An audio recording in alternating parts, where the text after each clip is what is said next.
I was reading about story of Yusuf alayhi salam.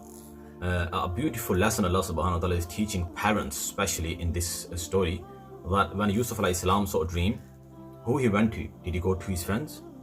Did he go to his brothers? No, he went to his father.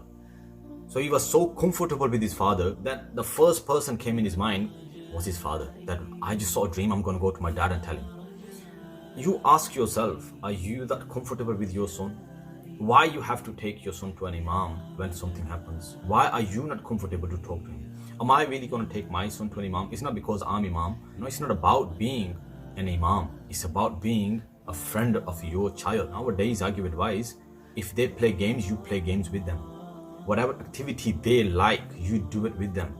But this is how they will become more comfortable with you.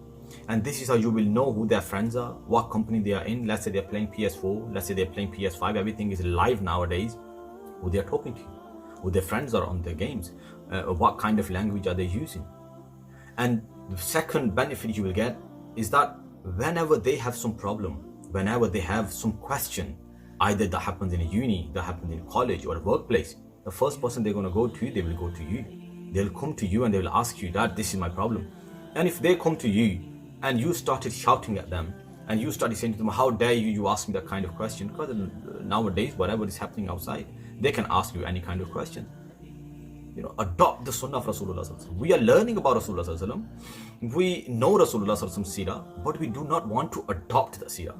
Once a person came to Masjid Nabawi and started urinating in Masjid Nabawi, and Sahaba just rushed to stop him. Rasulullah stopped them. Don't do that. It's going to be a very painful for him. Let him relieve himself. Then after that, tell him that, look, this is not the place to do this kind of thing. This is masjid. You read namaz here. And then after that, once we told him, we will throw water then and we'll finish that.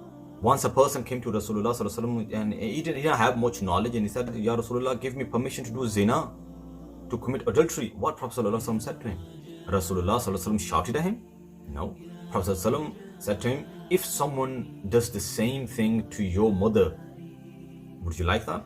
He said, no. He said, so if someone does the same thing to your sister, would you like that? He said, no. Then Prophet ﷺ said to him, so no one else is going to like what you're going to do with their sisters, with their mothers. And the man understood. How beautifully Rasulullah ﷺ made him understand, look, this is not a good thing to do. This is the sunnah of Rasulullah we should adopt. When your son comes to you and asks you something, let's say you saw your son doing something really evil, don't start shouting at him.